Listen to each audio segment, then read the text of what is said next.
Bismillahirrahmanirrahim. Amma yatasaalun.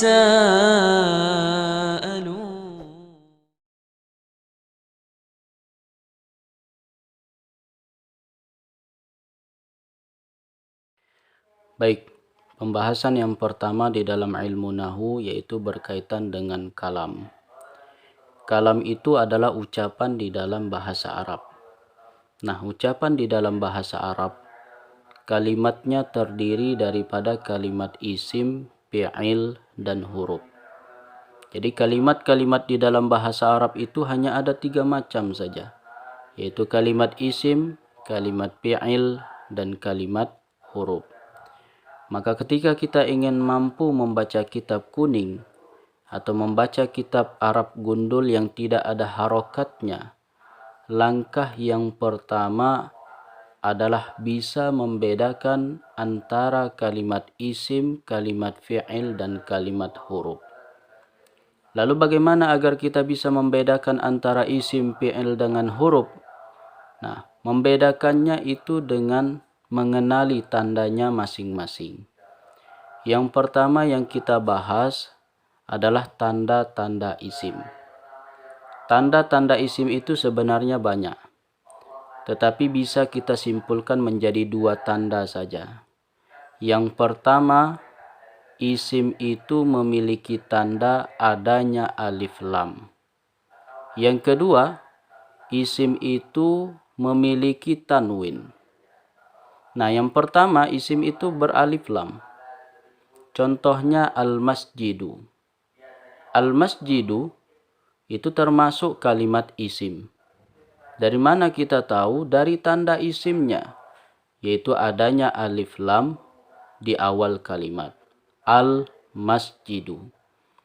Kemudian yang kedua, bertanwin. Contohnya masjidun. Masjidun itu adalah kalimat isim. Sebab kenapa? Sebab ada tanda isimnya, yaitu adanya tanwin di akhir kalimat.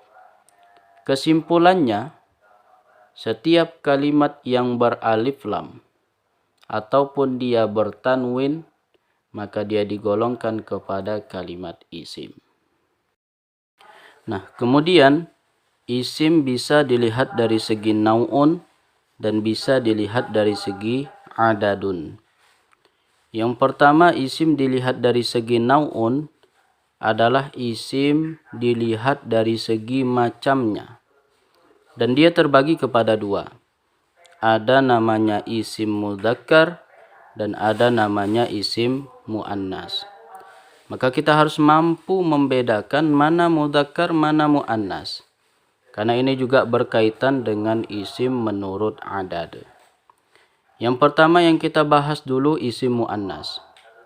Isim muannas di antara ciri-cirinya memiliki tak marbutah. Jadi tak sanggul macam tu itu dinamakan dengan tak marbutah. Contohnya adalah madrasatun.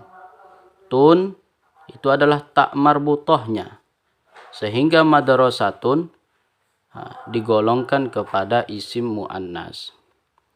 Yang kedua, isim muannas itu jenis kelaminnya perempuan. Terbagi kepada 2 lagi. Yang pertama dia memiliki tak marbutah, yang kedua tidak memiliki tak marbutah. Yang pertama isim muannas yang berjenis kelamin perempuan dan ada tak marbutahnya, contohnya adalah muslimatun. Muslimatun artinya seorang wanita muslimah. Jenis kelaminnya perempuan dan memiliki tak marbutah di akhirnya, maka muslimatun digolongkan kepada isim muannas. Ada yang tidak punya tak marbutah. Contohnya adalah Zainabu. Zainab adalah seorang wanita, tetapi tidak ada tak marbutah di akhirnya. Maka dia tetap digolongkan kepada muannas karena jenis kelaminnya yang perempuan. Kemudian yang digolongkan kepada muannas juga setiap yang berpasang-pasangan. Jadi setiap yang berpasang-pasangan itu digolongkan kepada muannas. Contoh yadun, artinya tangan. Tangan, ada tangan kanan dan ada tangan kiri. Memiliki pasangan. Maka yadun digolongkan kepada isim muannas. Begitu juga dengan rijlun. Rijlun artinya kaki. Kaki ada yang kaki kanan dan ada juga kaki kiri. Berpasangan dia. Maka rijlun digolongkan kepada isim muannas. Kemudian isim mudzakkar. Isim mudzakkar itu ciri-cirinya yang pertama tidak ada ta marbutoh. Contohnya kolamun. Kolamun itu artinya pulpen. Dan dia tidak ada ta marbutoh di akhir. Maka kolamun digolongkan kepada isim mudzakkar. Kemudian isim mudzakkar itu jenis kelamin laki-laki. Terbagi kepada dua. Ada yang tidak ada ta marbutoh, ada yang memiliki ta marbutoh. Contoh mudzakkar berjenis kelamin laki-laki dan tidak ada ta marbutohnya. Contohnya adalah muslimun. Muslimun artinya seorang laki-laki muslim. Dan dia tidak ada ta marbutoh di akhir, maka muslimun digolongkan kepada isim mudzakkar. Yang kedua, mudzakkar itu jenis kelamin laki-laki tetapi ternyata ada ta marbutohnya. Contohnya hamzatu. Hamzah. Hamzah adalah seorang laki-laki. Tetapi ada ta marbutoh di akhirnya. Maka dia tetap digolongkan kepada mudzakkar karena jenis kelaminnya yang laki-laki. Nah, kemudian isim menurut adad, yaitu isim menurut jumlah. Terbagi kepada tiga. Ada namanya mufrad, ada namanya musanna, dan ada namanya jama'. Kalau mufrad jumlahnya 1.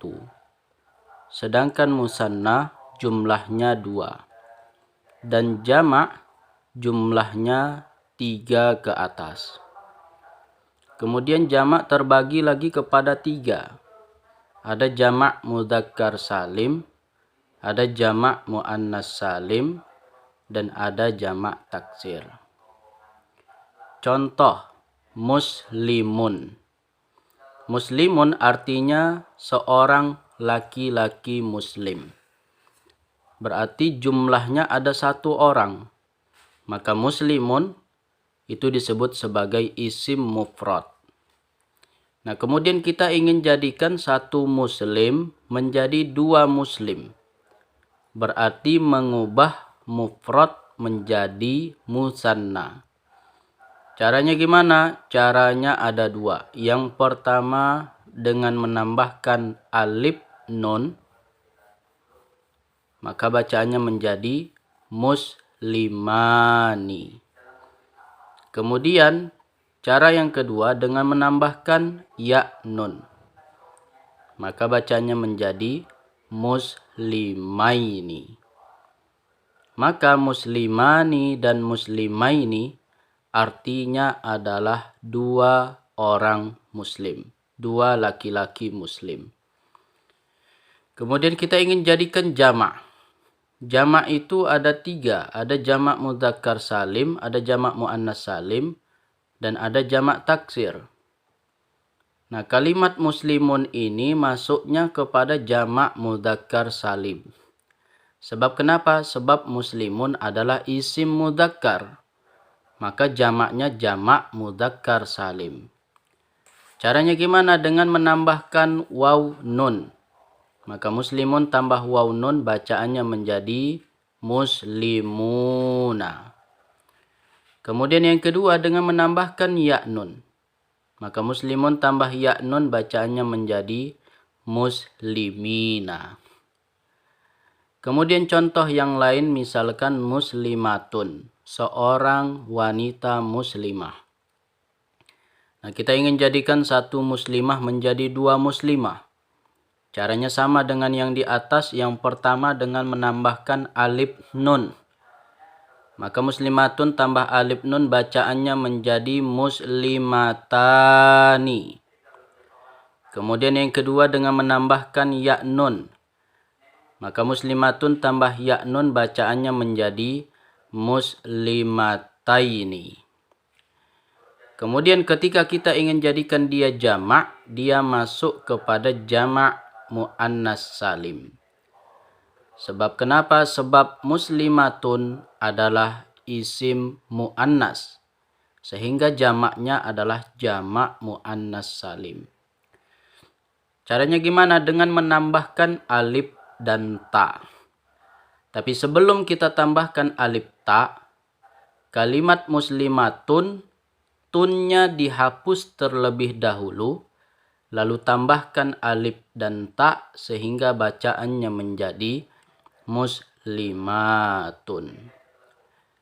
Nah, untuk jamak taksir itu tidak ada ketentuannya, bentuknya bermacam-macam, sehingga untuk jamak taksir wajib kita menghafal mufradatnya.